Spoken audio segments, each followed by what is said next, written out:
আমার প্রিয় মায়েরা বোনেরা, আপনাদের জন্য একটা হাদিস বলে শেষ করব। বিশ্বনবী বলেন, আমার মায়েরা খেয়াল করে শুনুন, বিশ্বনবী আপনাদের উদ্দেশ্য করে বলেন, আল মারআতু ইযা সাল্লাত খামসাহা ওয়া সামাত শাহরাহা হাফিজাত ফুরুজাহা আতাআত বা'লাহা ফালতাদখুল মিন আইয়ি আবওয়াবিল জান্নাতি শাআত। বিশ্বনবী বলেন, ও রমণীরা, ও নারীরা, যে সমস্ত নারী এই 4টা কাজ করবে, এই 4টা কাজের গ্যারান্টি দিবে, তাদেরকে জান্নাতের 8টা দরজার গ্যারান্টি দেয়া হবে। কি 4টা কাজ? 1 নম্বর, আল মারআতু ইযা সাল্লাত খামসাহা, যে নারী 5 ওয়াক্ত নামাজ পড়ে। কি করে?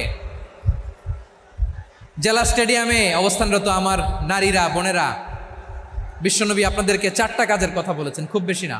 4টা করলে 8 জান্নাতের দরজা সব খোলা। কোনটা দিয়ে যাবেন? যেটা দিয়ে মনে চায়। 1 নম্বর 5 ওয়াক্ত নামাজ। আমার বোনেরা জোহরের নামাজ পড়তে পড়তে এটা আসরে নিয়ে যায়, আসর পড়তে পড়তে এটা মাগরিবে নিয়ে যায়। এরকম আসরে নাই, লালমনিরহাটে হয়তো নাই। আমার বোনেরা এটা করবেন না।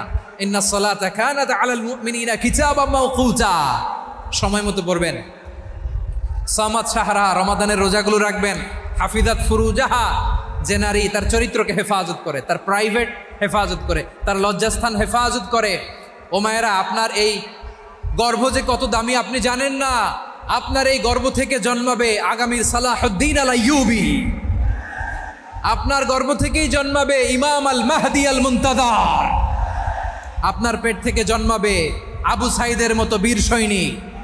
আপনার পেট থেকে জন্মাবে মুগ্ধের মতো বীর মুজাহিদ।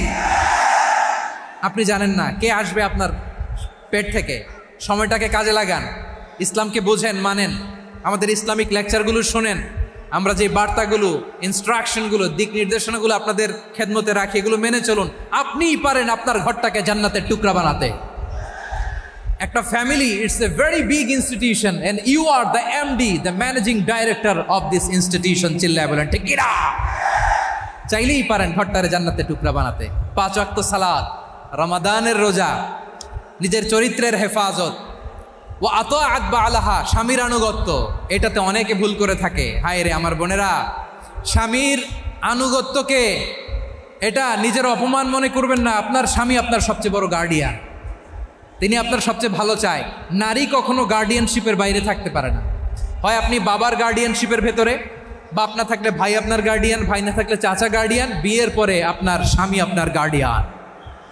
শরিয়া সম্মত স্বামীর আদেশগুলো আপনি মেনে চলবেন, কিন্তু শরিয়া বিরুদ্ধ কোনো আদেশ মানতে আপনি বাধ্য নয়। আওয়াজ করে বলুন সবাই ঠিক কিনা?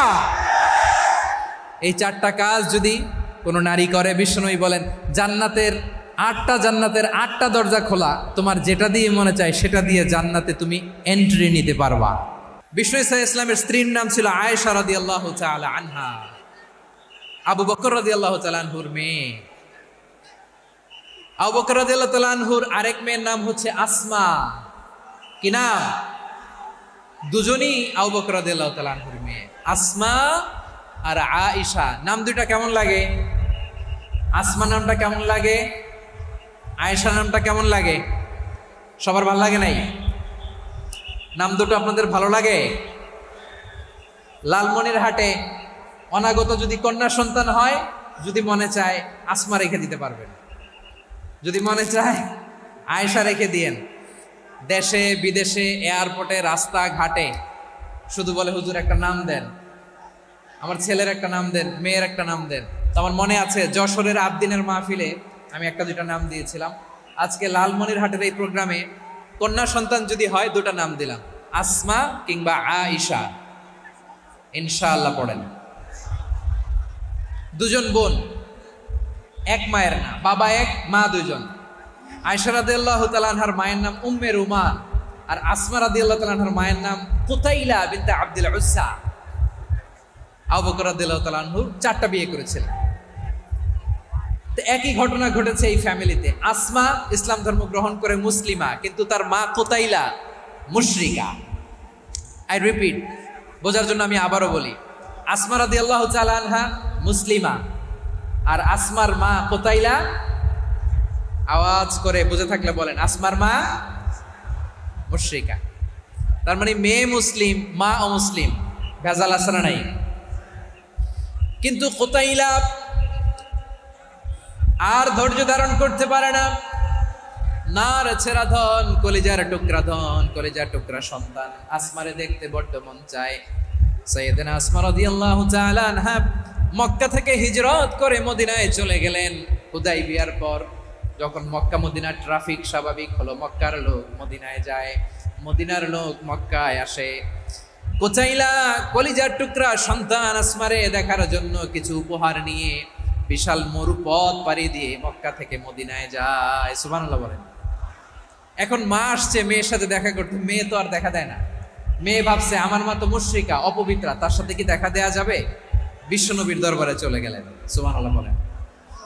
কি সৌভাগ্যবান ছিল তারা, মাসলা জানার দরকার হলেই নবীর দরবারে চলে যেত। ঘরে বউয়ের সাথে ঝগড়া হলে নবীর দরবারে চলে যেত। অনেক সাহাবী বলে আমার পেটে ক্ষুধা লাগলেও আমি নবীর কাছে চলে যেতাম, কারণ নবীর চেহারার দিকে তাকালেই আমার পেটের ক্ষুধা মিটে যেত।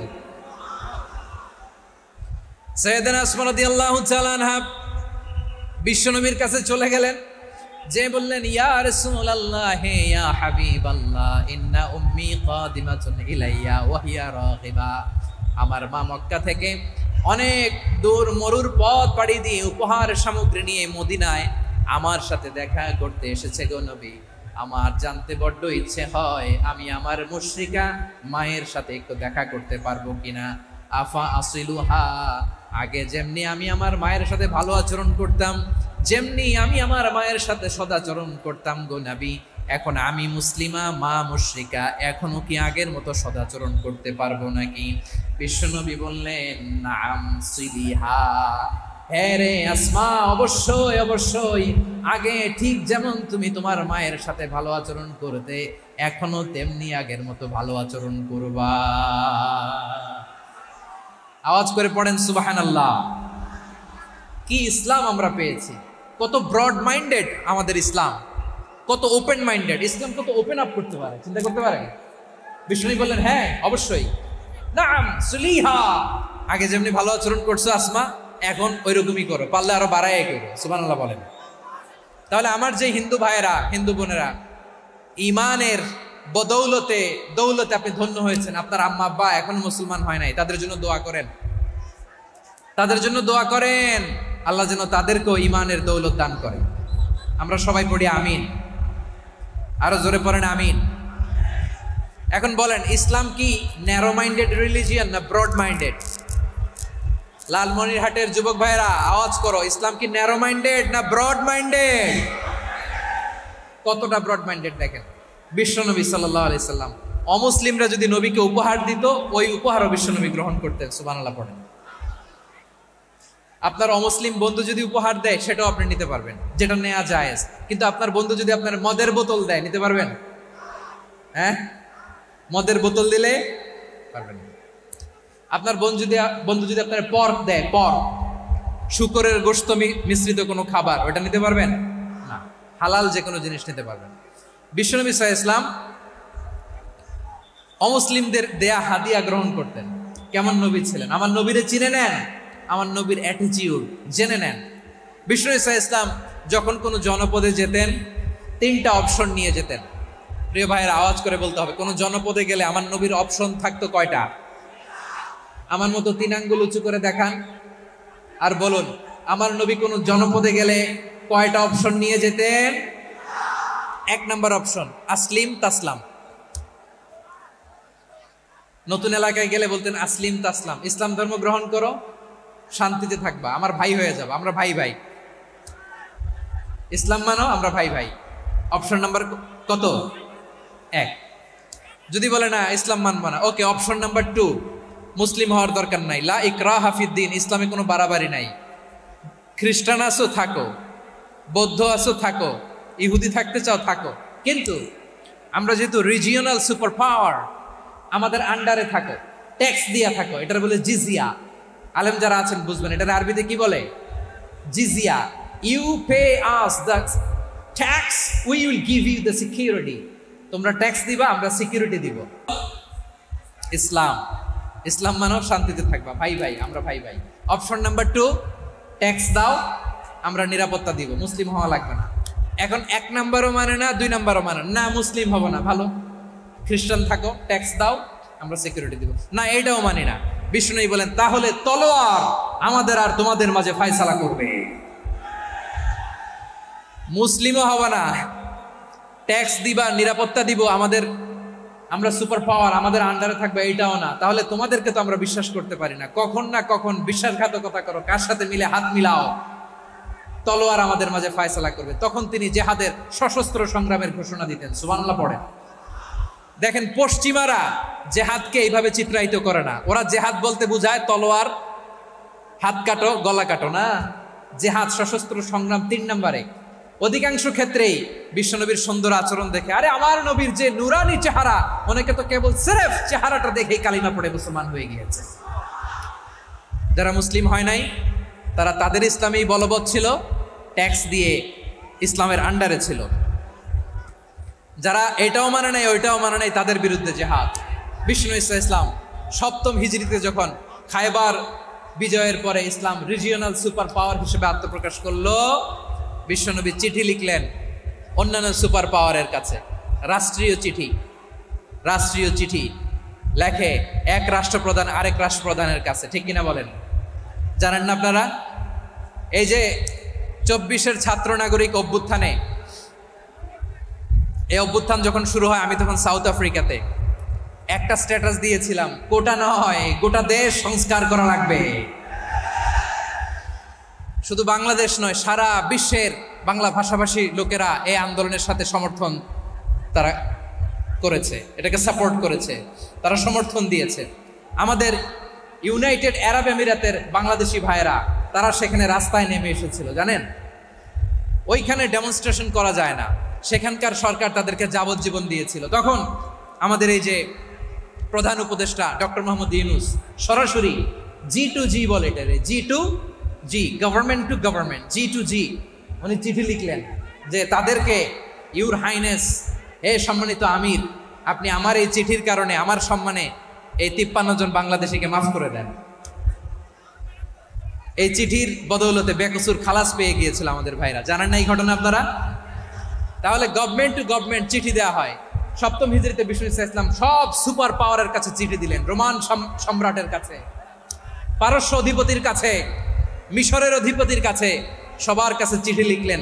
চিঠির ভাষা ছিল এরকম, মিন মুহাম্মাদিন রাসূলিল্লাহ ইলা মুকাওকিস আযীমিল কিবত, মুহাম্মদ রাসূলুল্লাহর পক্ষ থেকে মিশরের বাদশার কাছে, আসলিম তাসলাম, ইসলাম মানো শান্তিতে থাকবা, সালামুন আলা মান ইত্তাবাআল হুদা, শান্তি তার জন্য যে হেদায়েতের অনুসরণ করে। সুবহানাল্লাহ পড়েন।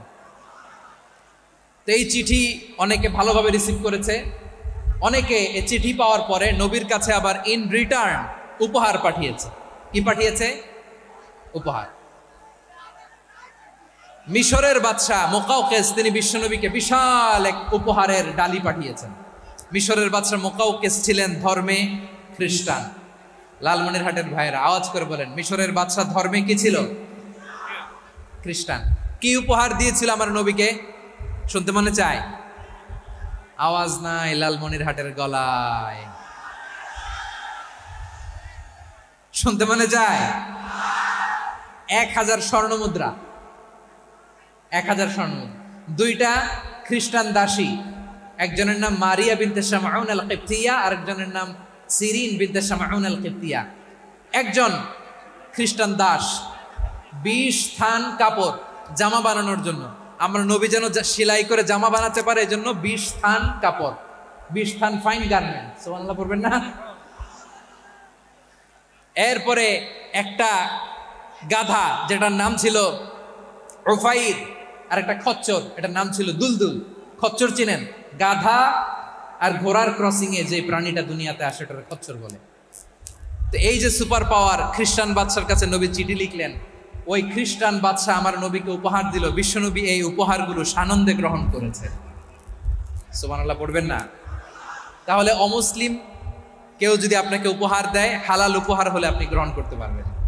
অনুরূপভাবে পারস্যের বাদশা, রোম সম্রাট বিশ্বনবীকে উপহার পাঠিয়েছেন। আমার নবী সবগুলো উপহার, গিফট গ্রহণ করেছেন। সুবহানাল্লাহ বলেন। তাহলে প্রিয় লালমনিরহাট, আওয়াজ করে বলুন, ইসলাম কি ন্যারো মাইন্ডেড রিলিজিয়ন না ব্রড মাইন্ডেড? আম্মাজান আয়েশার কাছে মাসালা জানতে চায় মেয়েরা, হে আম্মাজান, অগ্নি উপাসকেরা তাদের ঈদের দিন নওরোজের সময় আমাদেরকে পাখি দেয়, নেওয়া যাবে? উনি বললেন ওরা জবাই করে দিলে নেওয়া যাবে না, কিন্তু ওরা যদি ফলমূল এরকম খাবার দেয় এগুলো নেওয়া যাবে। তার মানে অমুসলিমদের দেয়া উপহার এটা গ্রহণ করা যায়। সুবহানাল্লাহ বলেন। শুধু তাই নয়, বিষ্ণু ঈসা ইসলাম অমুসলিমদের সাথে আর্থিক লেনদেনও করেছেন, ফিনান্সিয়াল ডিলিং করেছেন। অমুসলিমদের সাথে প্রয়োজনে আপনি ফিনান্সিয়াল ডিলিং করতে পারবেন।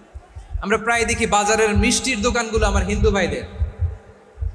লালমনিরহাটে মিষ্টির দোকান, দইয়ের দোকান কারা চালায়? হিন্দুরা চালায় না? তারপরে যে বারবার শপ, চুল কাটে যে নাপিত, অধিকাংশ নাপিতের দোকানে কারা? আমার হিন্দু ভাইরা। আপনি চুল কাটতে পারবেন কিনা? পারবেন কিনা বলেন? পারবেন। তার দোকান থেকে দই মিষ্টি কিনতে পারবেন কিনা? হ্যাঁ, আমার মুসলিম ভাইয়ের দোকান থাকলে ওইটার আমি বেশি প্রায়োরিটি দিব, ঠিক কিনা? কিন্তু যদি তাদের সার্ভিস নিতে চান, প্রোডাক্ট নিতে চান, পারবেন। তার দলিল সহিহ বুখারী, আম্মা জান আয়েশা রাদিয়াল্লাহু তাআলা আনহা বলেন, ইশতারা রাসূলুল্লাহ সাল্লাল্লাহু আলাইহি ওয়াসাল্লাম মিন ইয়াহুদিন তুআমান ওয়া রাহানাহু দিরআহু মিন হাদিদ। রাসূল সাল্লাল্লাহু আলাইহি ওয়াসাল্লাম এক ইহুদির কাছ থেকে, কার কাছ থেকে? সবাই বলে নাই কার কাছ থেকে?